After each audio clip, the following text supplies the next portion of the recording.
ఎందుకు మనం కనపడే ప్రతి పాత్రలు భిన్నంగా కనిపిస్తుంటాయి? నీకోసం మంచి చెప్పేవారు కొందరుంటే, చెడుగా చెప్పేవారు ఇంకొందరుంటారు. కొంతమందికి నిజం చెప్తి, ఇంకొంతమందికి నీ గురించి అబద్ధం మాత్రమే చెప్తారు. వారు గొప్పగా కనపడడానికి నిన్ను తక్కువ చేసి చూపిస్తారు.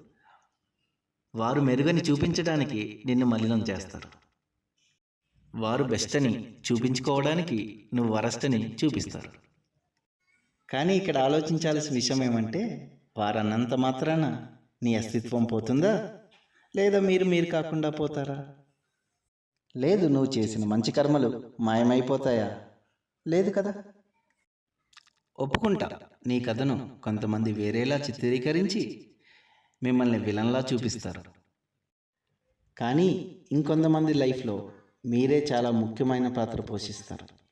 వారి కథలో మీరే హీరో అని చెప్పుకుంటారు. గుర్తుపెట్టుకో, ఇలాంటి వారి వల్లే నిన్ను నీ లైఫ్ని ముందుకు తీసుకెళ్లేలా చేస్తారు. అర్థమైందా?